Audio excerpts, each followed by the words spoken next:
no declarations anyone needs to add to the previous set. Ian, anything on action? No, the recruitment process for the community board is going to commence later in the year. We've spoken to Jeremy about the timetable for that, Yeah. and the first meeting scheduled for the new year. So Good, so we can go straight into your part one report then. yeah, thank you.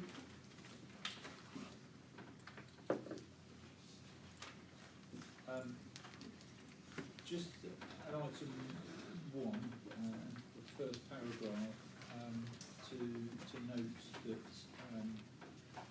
we're still looking for confirmation of our budgets for next year from the ministry. We've certainly discussed with our policy team, with Colin and colleagues, the potential impact of a delay in finding out how much we have got for next year. As we know, it's a one-year settlement. And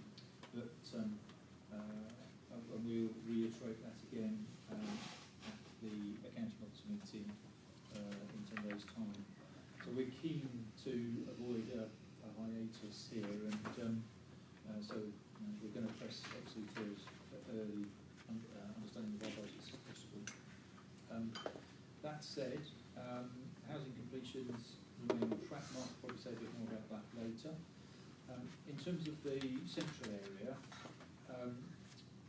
I've obviously been reporting in part one for a number of months now that we've been continuing our engagement, but there was no significant change to report. Well, actually now there is significant change to report.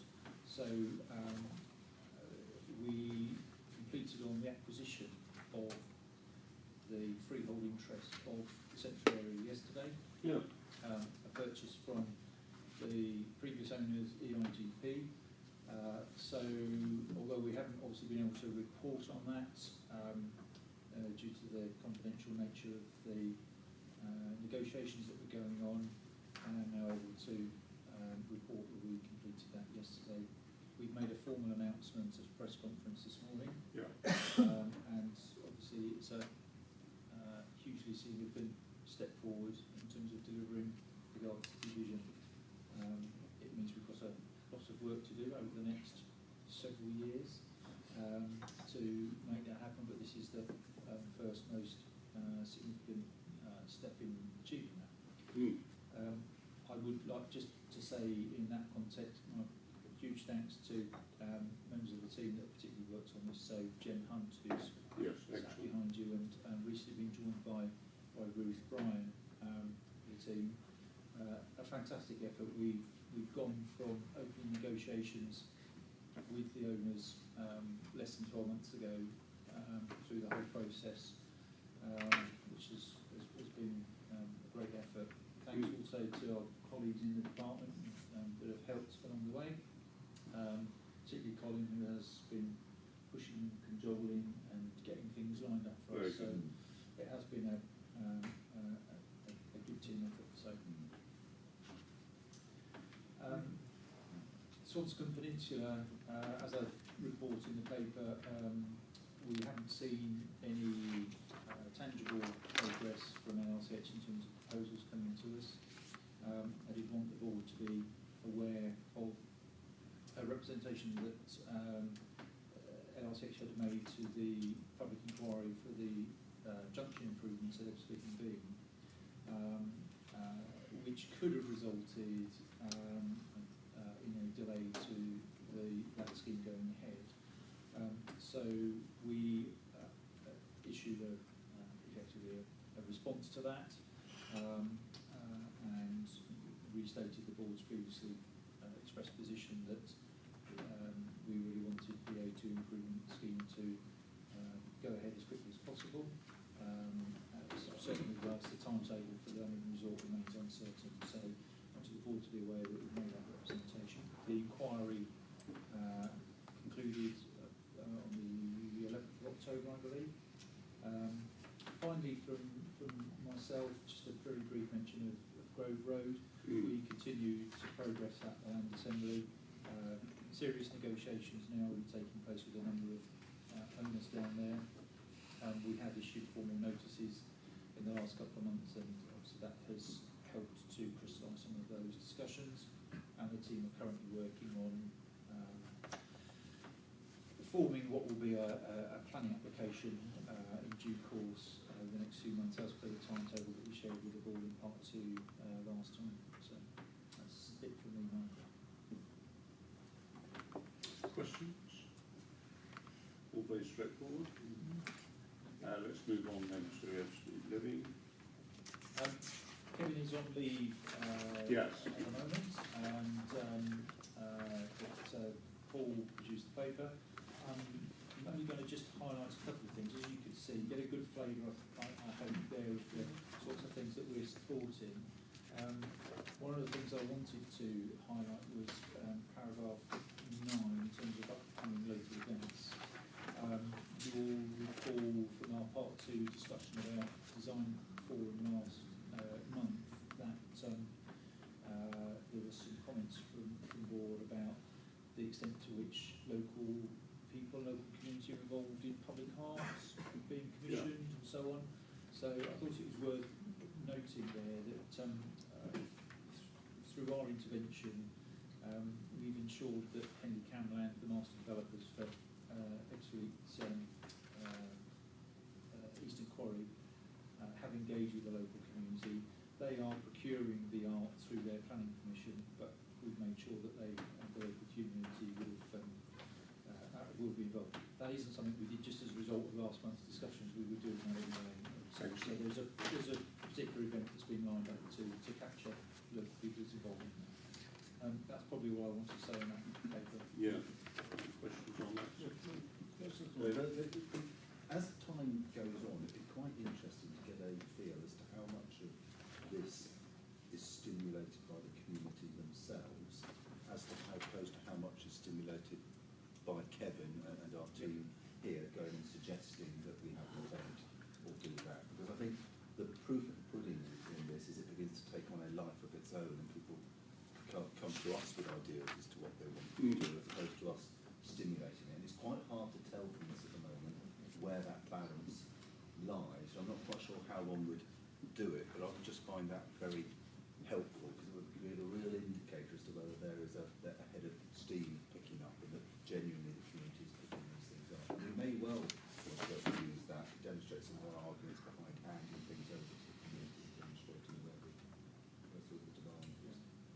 Absolutely, that's the end. And I mean, the aim is that we might offer some support to these events, but they're actually. And again, it's just how we capture that, I think, and measure our success and achieve that.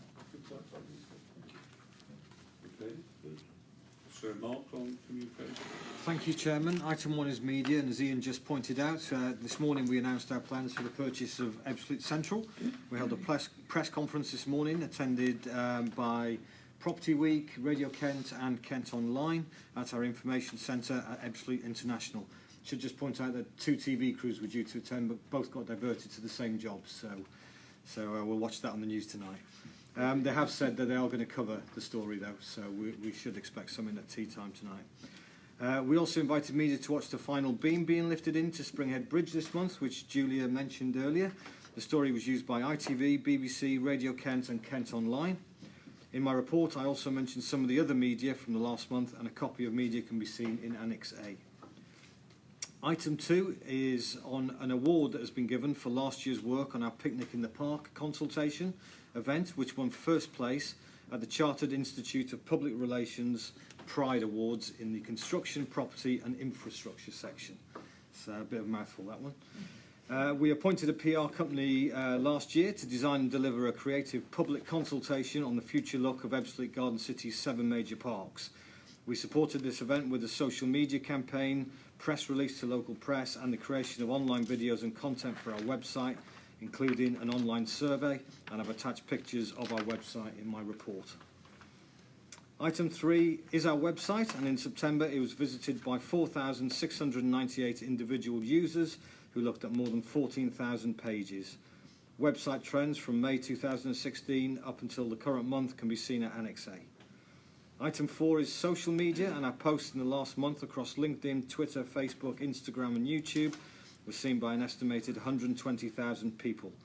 Our most popular post was one pointing people towards our website for 2 job vacancies that we recently advertised.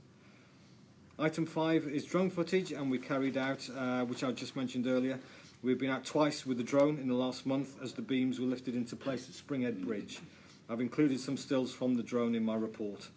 And finally, live streaming aboard last month was viewed by 686 individual people on our website and social media channels. Thank you very much. Any points on that? No, all very clear. So on to the planning, right?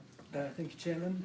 So Section 2, the report just picks up some activities in terms of the Planning Committee. So we met informally last month. We talked about some areas around sustainable transport and parking provision, which some of the EDC consultants have been working on. We also had the developer presentation in relation to the Springhead Park.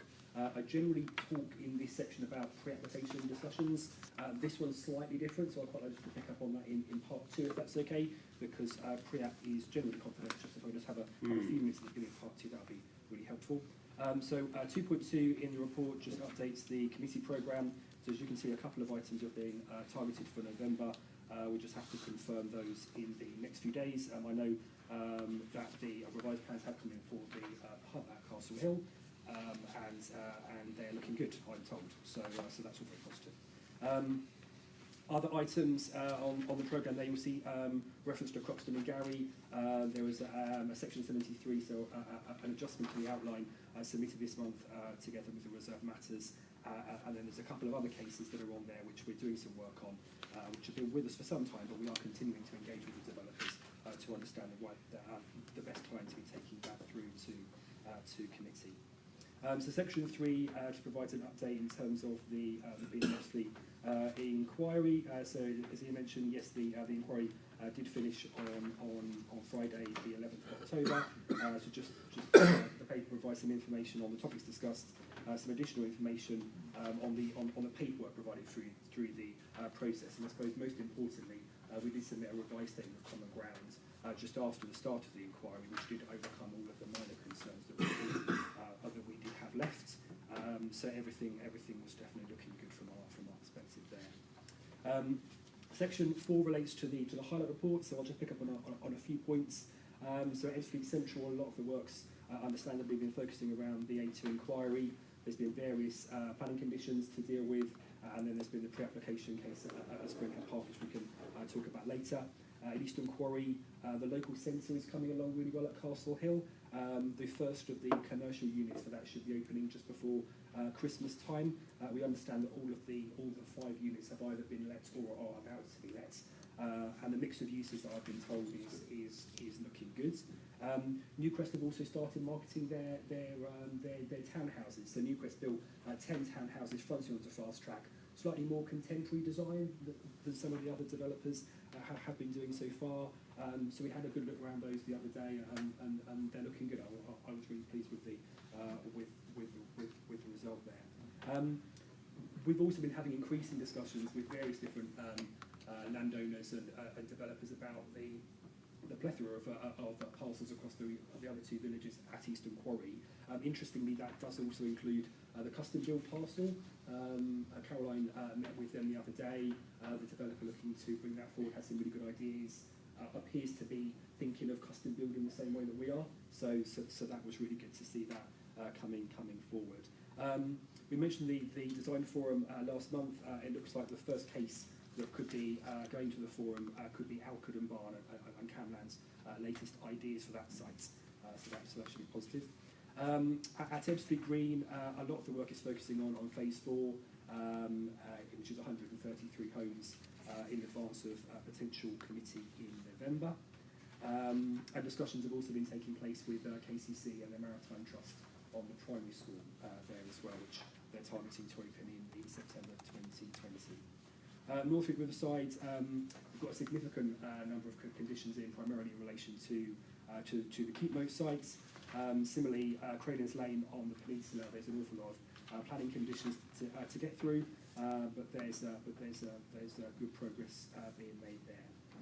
Section 5 just provides an update just in terms of our housing numbers. So, yeah, so 71 further starts and 75 completions this month. That brings the annual total of completions to 306. I think the paper is slightly optimistic in terms of what some of the developers were indicating in terms of the forecast of the year. We have done some, we have had some more information since the papers were